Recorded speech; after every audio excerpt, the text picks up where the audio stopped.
آزاد ازل ہے لئی قاف کا سیدہ فاطمہ۔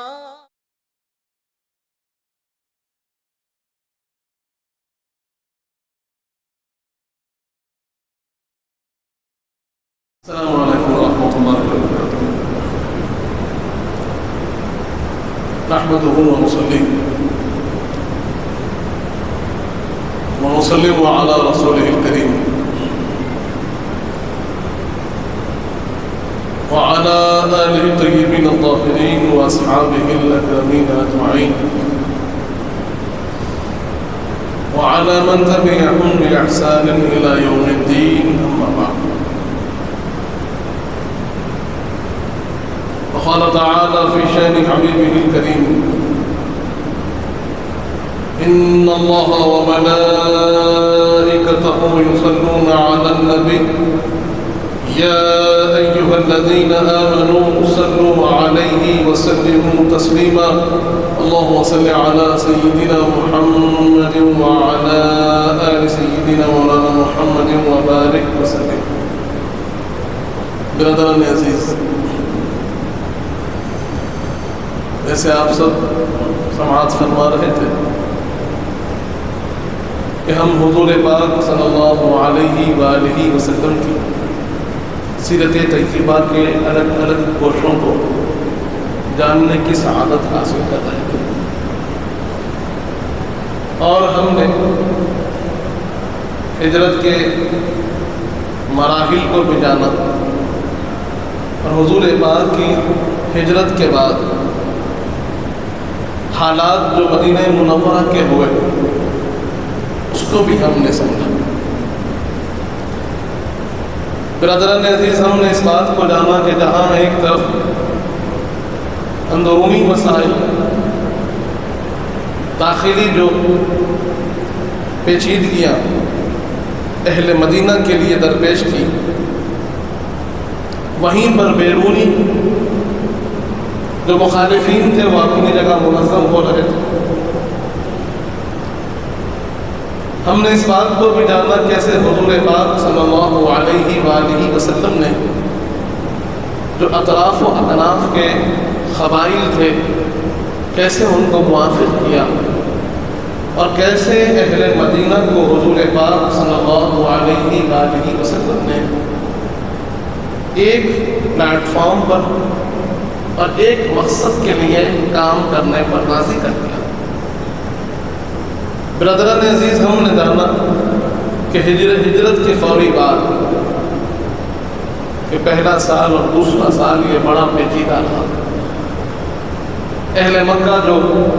حضور پاک کی ہجرت سے ناخوش تھے، ان کی عزائم بڑھنے لگے اور وہ جنگ کے در پہ ہو گئے، اور ادھر حضور پاک صلی اللہ علیہ وآلہ وسلم جہاں مخالفین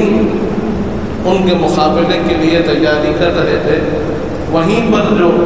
نبوت کے فرائض تھے اسے بھی بخوبی اور بحسن ادا فرما رہے تھے۔ ایسے نہیں تھا کہ حالات کے پیش نظر صحابہ اکرام کی تربیت نہیں ہو رہی تھی، ایسے نہیں تھا کہ صحابہ اکرام کی جو احکام کی طرف رغبت ہونی چاہیے، اعمال کی طرف رغبت ہونی چاہیے، اللہ کے ذکر کی طرف رغبت ہونی چاہیے، اس میں کوئی کوتاہی تھی نہیں، ایسے نہیں تھا۔ حالات اپنی جگہ جیسے پیچیدگیاں آ رہی تھی، حضور پاک اسے مکمل فرما رہے تھے، اسے دور فرما رہے تھے، اور وہیں پر صحابہ اکرام کی تربیت کا سلسلہ بھی جاری تھا، فرائض نبوت کی ادائیگی بھی جاری تھی، لوگوں کی جو تنہا تربیت ہونی چاہیے، شخصی تربیت ہونی چاہیے، اور ان کی شخصیت میں سدھار آنے کے لیے احکام نافذ ہونے چاہیے، وہ احکام بھی نافذ ہو رہے تھے۔ ہجرت کا دوسرا سال بڑا اہم سال تھا۔ دوسرے سال ہم جانتے ہیں کہ جب ہم نماز پڑھتے ہیں تو نماز کے جو خارجی ارکان ہیں، جو شرائط نماز کے نام سے لوگوں کو یاد دلائے جاتے ہیں، اس میں ایک اہم رکن جس کے بغیر نماز کا مکمل ہونا ممکن نہیں ہے، وہ استقبال قبلہ ہے۔ یعنی جب تک آپ قبلے کی طرف رخ کر کر نماز نہیں پڑھیں گے، اس وقت تک آپ کی نماز صحیح نہیں ہوتی۔ برادران عزیز، ہم جانتے ہیں کہ ہمارا جو قبلہ ہے وہ خانہ کعبہ، اللہ کا گھر بیت اللہ، کعبہ شریف، یہ ساری امت مسلمہ کا قبلہ ہے۔ لیکن کیا ہم اس قبلے کے قبلے بننے کو جانتے ہیں؟ اس کے تاریخی پس منظر کو ہم جانتے ہیں کہ یہ قبلہ کب بنا، کیسے بنا، یہ جہت کیسے مقرر ہوئی، اس کو بھی جاننے کی ضرورت ہے۔ یہ بات مشہور ہے اور حالات کے تناظر میں یہ تعلق بڑا مضبوط ہو جاتا ہے کہ جب حضور پاک صلی اللہ علیہ وآلہ وسلم ہجرت نہ فرمائے تھے، مکہ مکرمہ میں آپ تشریف فرما ہوا کرتے تھے، تو وہاں پر جو قبلہ تھا وہ بیت المقدس تھا، کہ جب حضور پاک نماز ادا فرماتے، صحابہ کرام نماز ادا فرماتے، تو جہت بیت المقدس کی طرف ہوتی، اور طریقہ ادائیگی نماز کا یہ ہوتا۔ مورخین لکھتے ہیں، جو سیرت نگار ہیں اسے تفصیل سے بیان کرتے ہیں کہ جب بھی حضور پاک نماز فرماتے، نماز ادا فرماتے، تو اس انداز میں ادا فرماتے کہ خانہ کعبہ بھی ہو اور جہت بیت المقدس کی ہو، جسے ہم آج مسجد اقصی بھی کہتے ہیں، بیت المقدس بھی کہتے ہیں، بیت المقدس بھی کہتے ہیں۔ برادران عزیز، تو یہ ہمارا قبلہ اول ہے، قبلہ اولا جسے کہتے ہیں، پہلا قبلہ وہ مسجد اقصی ہے، وہ بیت المقدس ہے، جس کا ذکر قرآن بھی کرتا ہے، اس کا ذکر احادیث کریمہ میں بھی آتا ہے۔ اس کا ایک تعلق بڑا مضبوط اہل اسلام کے ساتھ ہے۔ آج ایک طرف جہاں لوگ اس کے لیے جد و جہد کر رہے ہیں، جہاں وہاں کے رہنے والے اس کے لیے بڑی محنت کر رہے ہیں، وہیں پر ایک طبقہ ایسا بھی نظر آ رہا ہے جو یہ کوشش کر رہا ہے کہ یہ بتایا جائے کہ اس کا تعلق مسلمانوں سے گہرا نہیں، اس کا تعلق مسلمانوں سے بڑا گہرا ہے۔ یہ آپ کا قبلہ اول ہے، آپ اس کو فراموش نہیں کر سکتے، اس کی اہمیت کو فراموش نہیں کر سکتے، جس کے بارے میں قرآن بتا رہا ہے، اس کے بارے میں احادیث کریمہ بتا رہے ہیں، جس کی اہمیت کو، جس کے تعلق کو رب ذوالجلال سمجھا رہا ہے، وہ ارض مقدس کو آپ نہیں چھوڑ سکتے۔ برادران عزیز، تو بیت المقدس یہ قبلہ اولا، حضور پاک جب تک مکہ مکرمہ میں تشریف فرما تھے تو وہاں سے آپ بیت المقدس کی طرف رخ کر کر نماز پڑھا کرتے تھے۔ جب مدینہ منورہ تشریف لائے، ہجرت فرمائی، اور یہاں پر بھی قریب 17 مہینے تک، 16 سے 17 مہینے تک بیت المقدس کی طرف ہی رخ کر کر نماز ادا کی جاتی تھی۔ برادران عزیز، لیکن معاملہ یہ تھا کہ حضور پاک کے قلب اطہر میں یہ خیال بار بار آتا تھا کہ کاش کے قبلہ خانہ کعبہ ہوتا، کاش کے قبلہ خانہ کعبہ ہوتا، ہمارا مرکز خانہ کعبہ ہوتا، ہمارا استقبال جو ہو وہ خانہ کعبہ کی طرف ہو۔ حضور پاک بار بار اپنے قلب میں اس خیال کو محسوس کرتے تھے، اور روایات میں آتا ہے کہ ایک مرتبہ آپ نے جب جبرائیل امی آپ کی بارگاہ میں حاضر ہوئے تو یہ خیال کو ظاہر بھی فرمایا کہ کاش کے قبلہ خانہ کعبہ ہوتا۔ برادران عزیز، اللہ رب العزت کی بارگاہ میں حضور پاک نے یہ معروضہ بھی پیش کر دیا، یہ دعا بھی عرض کر دی کہ پروردگار ہمارے قبلے کو بدل دیجیے، ہم خانہ کعبہ کو اپنا قبلہ چاہتے ہیں، اور حضور پاک انتظار میں رہتے کہ رب ذوالجلال کا حکم کب آئے گا، اللہ کا حکم کب آئے گا، کب یہ قبلہ تبدیل ہوگا۔ برادران عزیز وہ وقت بھی آ گیا۔ حضور پاک صلی اللہ علیہ وآلہ وسلم حضرت بشر آپ کی والد ماجدہ کی طبیعت مزاج پرسی کے لیے تشریف لے گئے اور وہاں انہوں نے دعوت کا اہتمام بھی کیا تھا۔ دعوت مکمل ہونے کے بعد جب نماز ظہر کا وقت آیا، حضور پاک صلی اللہ علیہ وسلم وہاں پر، ہم جانتے ہیں کہ جہاں حضور پاک تشریف فرما تھے وہاں پر نماز قائم بھی ہوئی۔ جب ظہر کا وقت آیا تو حضور پاک امامت فرما رہے تھے اور بیت المقدس کی طرف ہی آپ رخ کر نماز فرما رہے تھے۔ برادران عزیز، ہم جانتے ہیں کہ جو مدینہ منورہ کی جہت ہے، اگر مدینہ منورہ کو آپ جا کر دیکھیں تو بیت المقدس ایک طرف آتا ہے اور خانہ کعبہ ایک طرف آتا ہے۔ یہ دو بالکل اپوزٹ ڈائریکشنز ہیں۔ حضور پاک صلی اللہ علیہ وسلم نے نماز شروع کی، بیت المقدس کی طرف آپ اپنا چہرہ انور کیے ہوئے ہیں، توجہ کیے ہوئے ہیں اور نماز شروع ہوئی۔ ابھی 2 رکعات ہوئے تھے کہ جبرائیل امین حضور کی بارگاہ میں حاضر ہوئے اور عرض کیا کہ اللہ آپ کو حکم دیتا ہے کہ آپ قبلے کو بدل دیں۔ برادران عزیز، نماز کے دوران ہی حضور پاک صلی اللہ علیہ وآلہ وسلم اپنی جہت قبلہ کو بدلتے ہیں اور بیت المقدس سے خانہ کعبہ کی طرف موڑ لیتے ہیں، اور سارے صحابہ اکرام بھی حضور پاک کے پیچھے، جیسے حضور پاک کا رخ انور بدلتا ہے ویسے ہی اپنا رخ بھی بدل لیتے ہیں اور سب کے سب خانہ کعبہ کی طرف رخ کر نماز مکمل فرماتے ہیں۔ برادران عزیز، جب آپ اس استقبال قبلے کو دیکھتے ہیں، تحویل قبلے آیات کو دیکھتے ہیں تو اس انداز میں اللہ نے بتایا ہے، اس پیراہن میں رب نے اس کی وضاحت فرمائی ہے۔ اگر آپ پڑھیں گے تو آپ کو ایک عجیب کیفیت محسوس ہوگی کہ اللہ فرماتا ہے، اے حبیب، ہم نے آپ کے چہرے کو دیکھا ہے کہ آپ کا چہرہ ادھر ادھر پلٹتا ہے، ہم نے دیکھا ہے آپ کی اس بے قراری کو، ہم نے دیکھا ہے آپ کی اس ادا کو کہ آپ چاہتے تھے کہ ہم قبلے کو بدل دیں، اور اللہ فرماتا ہے،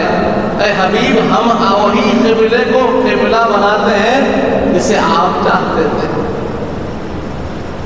ہم وہی خانہ کعبہ کو قبلہ بناتے ہیں جسے آپ چاہتے تھے۔ یہاں پر قبلتن ترضاہا کا جو معاملہ ہے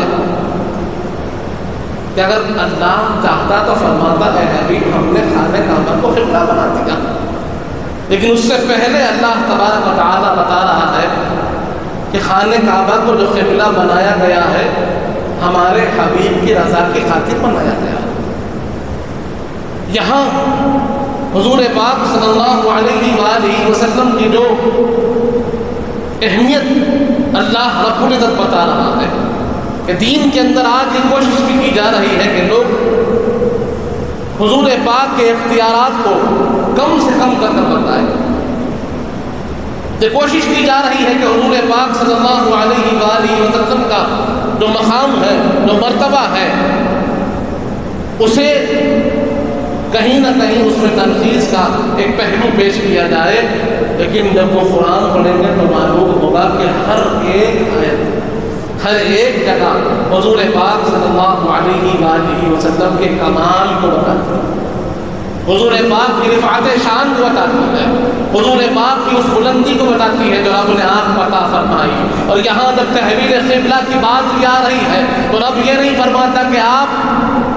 مسجد حرام کی طرف اپنا رخ موڑ دیجیے، بلکہ پہلے فرماتا ہے اے حبیب ہم نے آپ کے چہرے انور کے اس تغیر کو دیکھا ہے، ہم نے آپ کی چاہت کو دیکھا ہے، آپ کی مرضی کو دیکھا ہے، آپ کی اس رضا کا ہم نے خیال رکھا، اور جس قبلے کو آپ چاہتے ہیں اسے ہم نے قبلہ بنا دیا ہے، آپ اپنا چہرہ اب مسجد حرام کی طرف موڑ دیجیے۔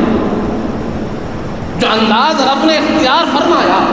اور رب بتا رہا ہے اے حبیب اس قبلے کو آپ نے چاہا ہے، آپ کی چاہت کی خاطر ہم نے اسے قبلہ بنا دیا۔ یہاں خانہ کعبہ کی عظمت کی جو باتیں ہیں اسے عظمت حاصل ہوئی ہے تو حضور پاک کی نسبت سے حاصل ہوئی ہے۔ اس کی عظمتوں میں جو بلندی آئی ہے، آج جو وہ قبلہ امت مسلمہ بنا ہے وہ حضور پاک کی رضا سے بنا ہے، حضور پاک کی مرضی سے بنا ہے۔ برادران عزیز، اور دوسری چیز یہاں جب تحویل قبلہ کی بات آتی ہے تو ایک اور چیز جو ہمارے سامنے نمایاں نظر آتی ہے وہ یہ ہے کہ جب تحویل قبلہ ہوا،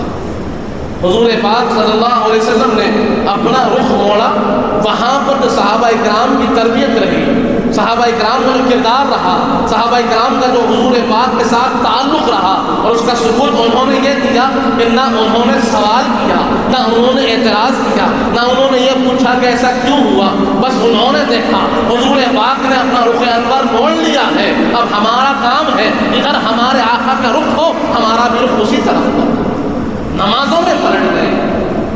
اس کا بھی انتظار نہ کیا کہ نماز مکمل ہو جائے، نہیں، حضور پاک نے اپنا رخ موڑ دیا ہے، اب ہمارا کام بھی یہ ہے کہ حضور پاک کے پیچھے پیچھے ہو جائے۔ وما آتاکم الرسول فخذوہ، اللہ فرماتا ہے جو ہمارے حبیب دے لے لو، اس سے روکے رک جاؤ۔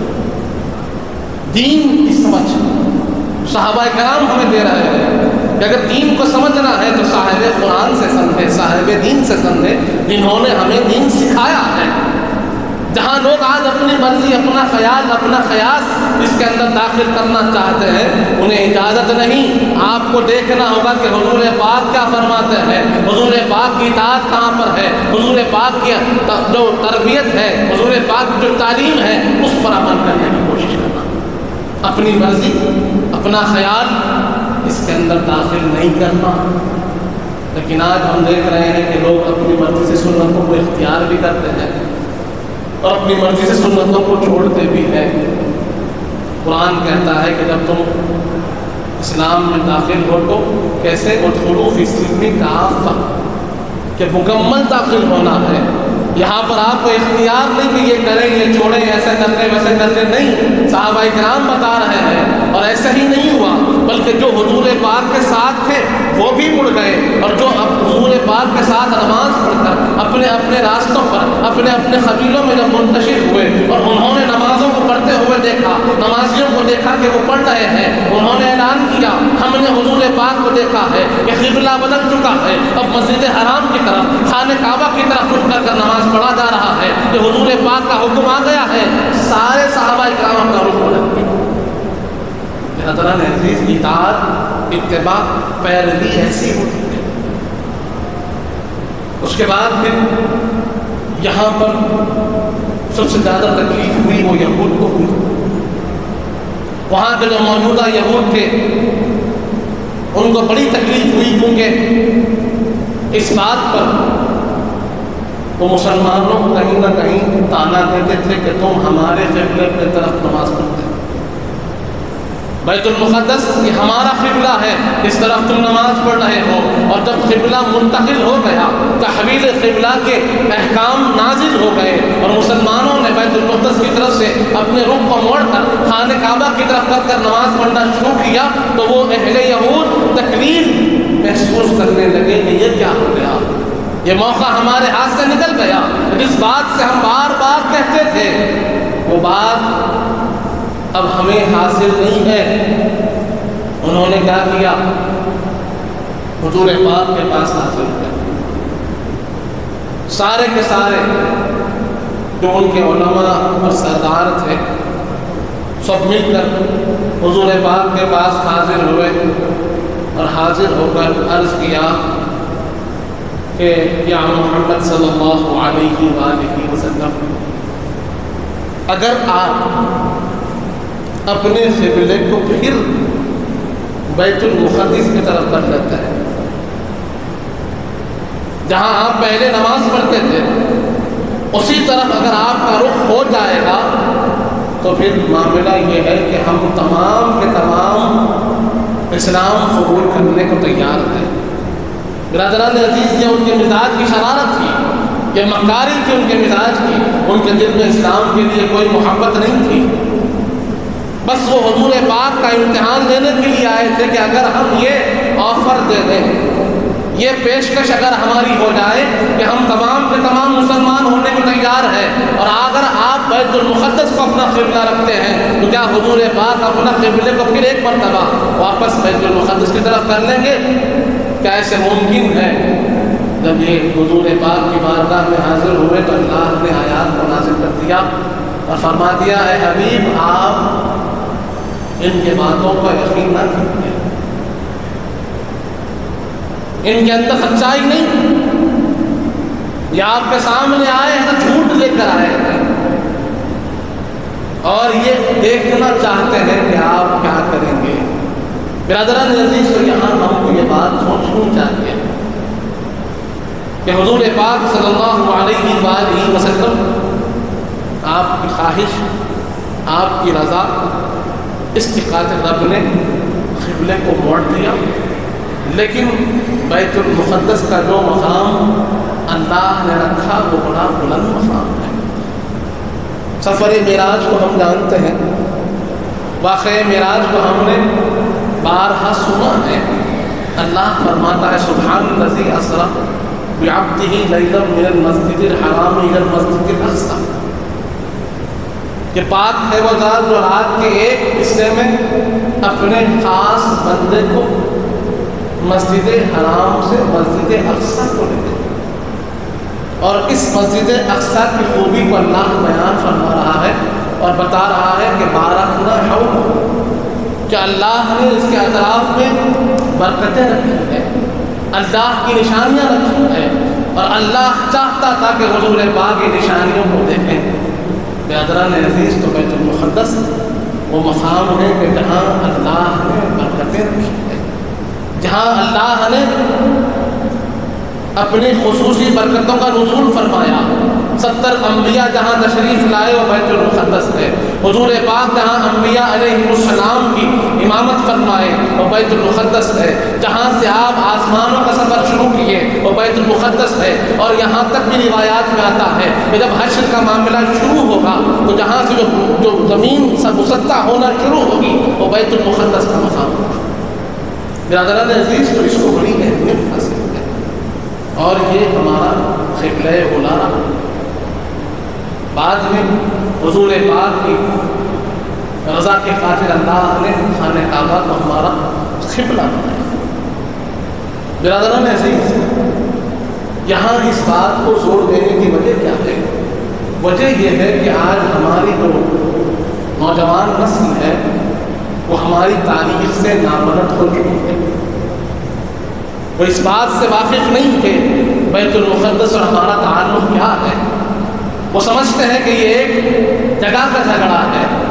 اس کا تعلق دین اسلام سے نہیں ہے، یہ جگہ کا جھگڑا ہے، کسی نے قبضہ کر لیا اور کہ کوئی بچانا چاہتا ہے۔ یہ جھگڑا جگہ کا نہیں ہے، یہ جھگڑا ہے کہ وہ جگہ کس اہمیت والی ہے، اور وہ جو قبضہ کر رہے ہیں ان کا مقصد کیا ہے، اور جو بچانا چاہتے ہیں ان کا مقصد کیا ہے۔ برادران عزیز، اس مقصد کو سمجھنے کی ضرورت ہے کہ کس کے مقصد میں ناپاکی ہے، شرارت ہے، اور کس کے مقصد میں وہ پاکی ہے، وہ صفائی ہے، کہ جس کے ذریعے سے وہ بیت المقدس کو صاف و پاک رکھنا چاہتے ہیں۔ برادران عزیز، تو یہ ایک اہم جو حکم نازل ہوا وہ تحویل قبلہ کا تھا، جو دوسری ہجری میں نازل ہوا۔ اس کے بعد جو حکم آیا وہ رمضان شریف کے روزوں پر تھا۔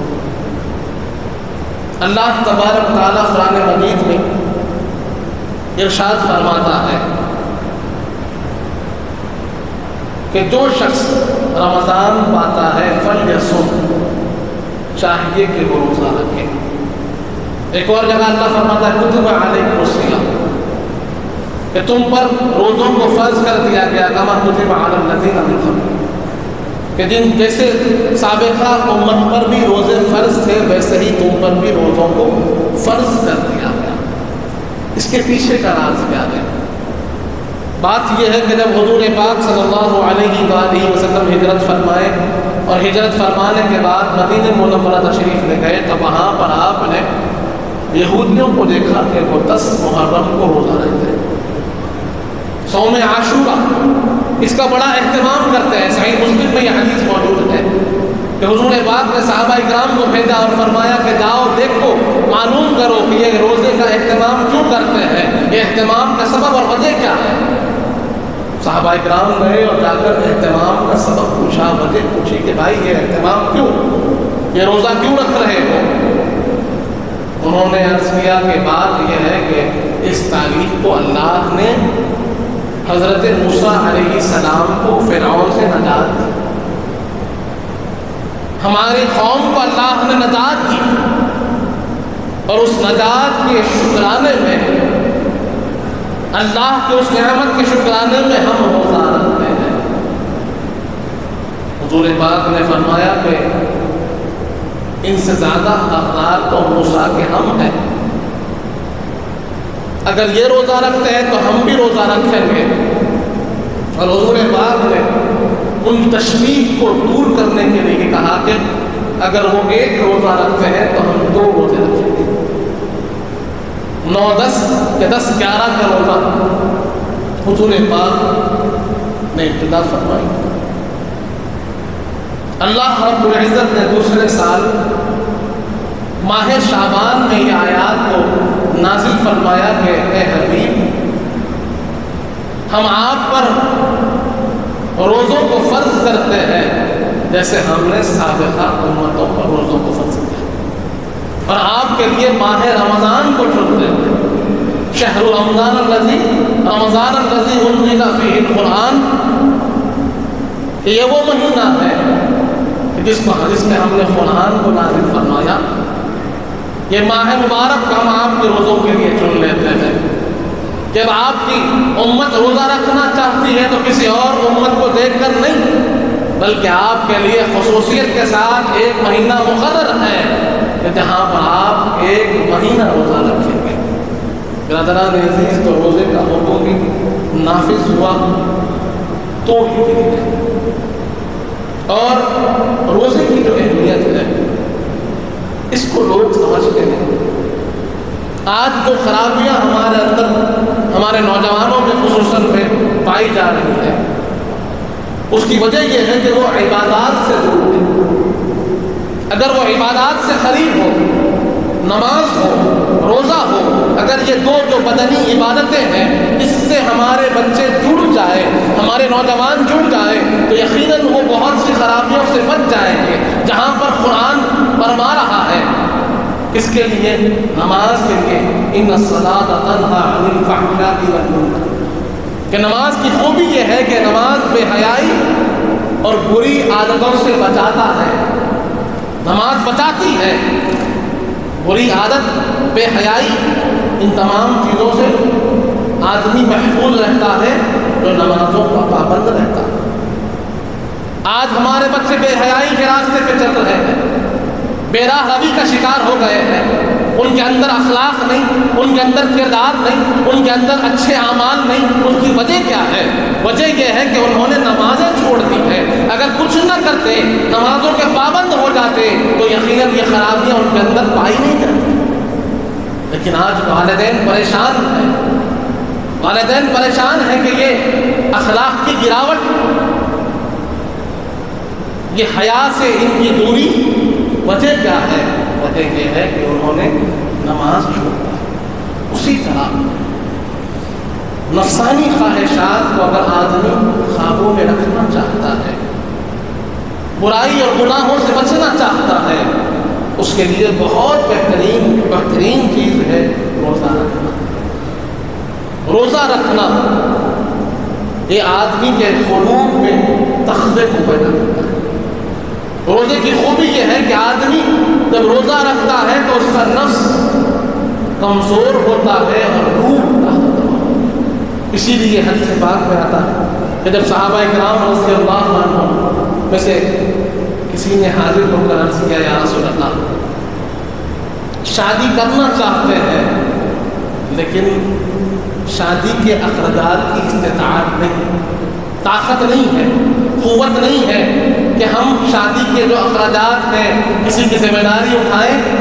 اتنی ہمارے پاس استطاعت نہیں ہے، لیکن خواہش تو ضرور ہے، تو کیا کریں؟ کیا ہم اپنی جو صلاحیت ہے مردانہ اس کو ختم کر دیں؟ کیونکہ ہمیں گناہ کا خوف ہے، ہم اس گناہ سے بچنا چاہتے ہیں۔ اس پر حضور پاک نے فرمایا کہ اگر تم اپنے نفس کو قابو میں کرنا چاہتے ہو، اگر تم گناہ سے بچنا چاہتے ہو تو روزہ رکھو، روزہ رکھو۔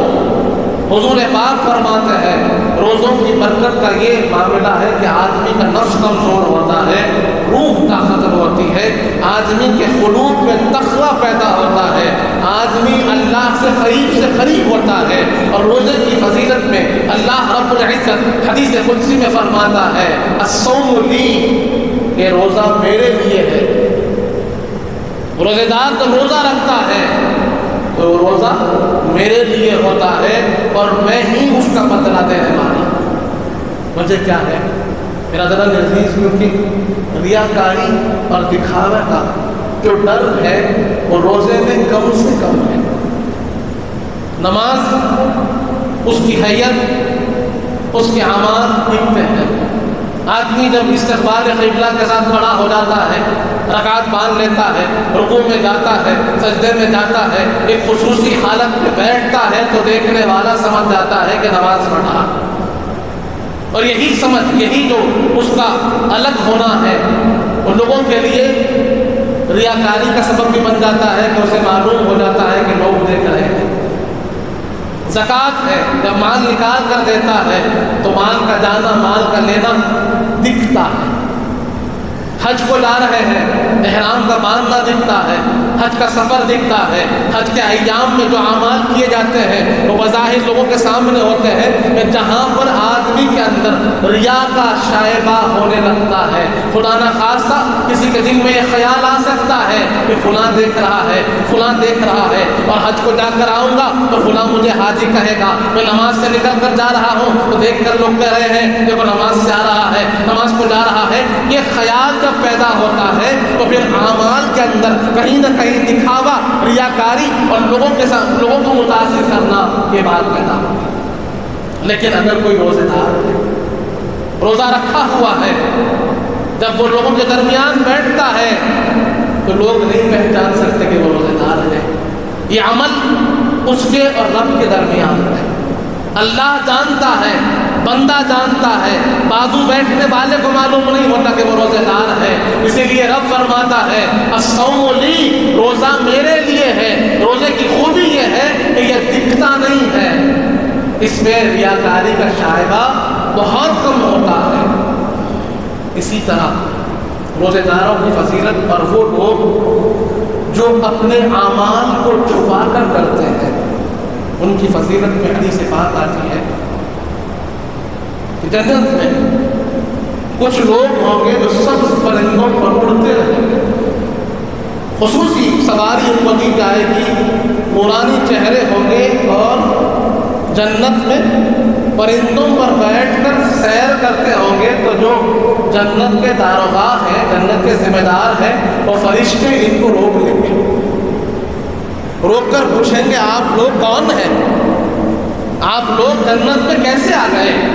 کیونکہ جنت میں داخل ہونے کے کچھ مراحل ہیں کہ آپ کو حشر کے میدان میں جانا ہوتا ہے، آپ کو میزان پر کھڑا ہونا ہوتا ہے، آپ کا حساب و کتاب ہوتا ہے۔ اگر آپ کا حساب و کتاب ہو اور آپ کا نام اعمال آپ کے سیدھے ہاتھ پہ دے دیا جائے، پھر اس کے بعد آپ کو پورے صراط سے گزرنا ہوتا ہے، اور پورے صراط سے گزرنے کے بعد پھر آپ کا داخلہ جنت میں ہوتا ہے۔ لیکن ہم نے آپ کو دیکھا ہے کہ نہ آپ نے حشر میں ہمارے سامنے آپ نظر آئے، نہ میزان پہ کھڑے ہوئے نظر آئے، نہ پل صراط سے گزرے، نہ کہیں اور نظر آئے، ڈائریکٹ جنت میں کیسے آ گئے؟ جب فرشتے ان سے پوچھتے ہیں تو وہ جواب دیتے ہیں کہ بات یہ ہے کہ یہ اللہ کا کرم ہے، ہمارا جنت میں آنا یہ اللہ کا کرم ہے،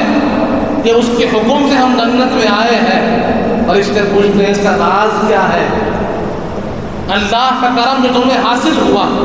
وہ کون سا عمل ہے؟ وہ کہتے ہیں کہ ہم جب دنیا میں عمل کرتے تھے تو مخلوق سے چھپا دیتے تھے، ہماری نفل عبادات لوگوں کے سامنے ظاہر نہیں ہوتی تھی،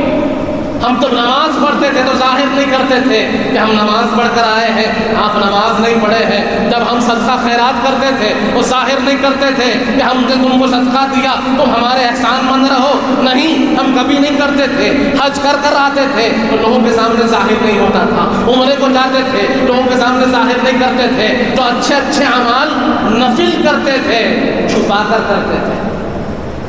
اور یہ خیال کرتے تھے کہ ہمارا رب ہمیں دیکھ رہا ہے، کوئی دیکھے نہ دیکھے رب جانتا ہے، مخلوق کو نہیں دکھانا ہے، رضا چاہیے تو رب کی چاہیے، اور اس کی رضا کی خاطر ہم کام کرتے تھے، تو اللہ کو ہمارا یہ عمل پسند آ گیا تو رب نے ہمارے حساب و کتاب کو چھپا دیا، ہمارے پل صراط کے آنے جانے کو چھپا دیا، اور چھپا چھپا کر ہمیں رب نے جنت میں داخل کر دیا کہ نہ ہماری اب حشر میں رسوائی ہے، نہ حساب و کتاب میں ہمارے گناہوں کی آزمائش ہے، نہ پل صراط کی صعوبتیں ہمارے اوپر لازم ہے،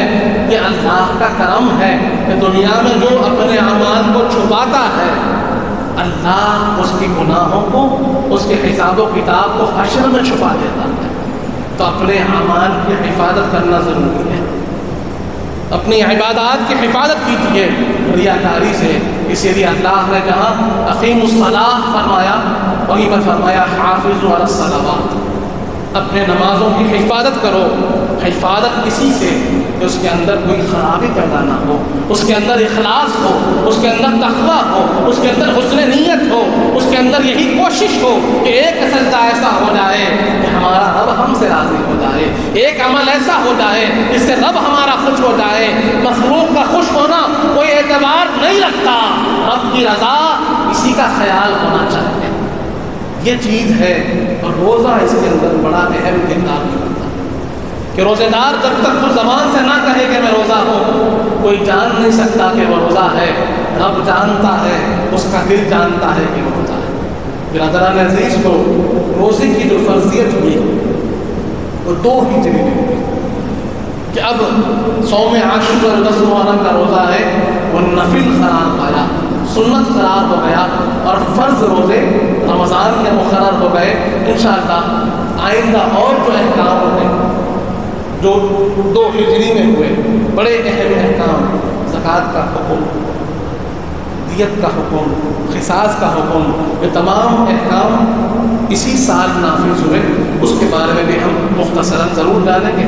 اللہ تعالیٰ سے دعا ہے مالک جب تک زندہ اسلام پر رکھ، موت ایمان پر دے، وقت نظر حضور پاک صلی اللہ علیہ وآلہ وسلم کا دیدار نصیب فرما مالک، ہمیں نیک اور صالح متقیوں پر اعتبار بنا،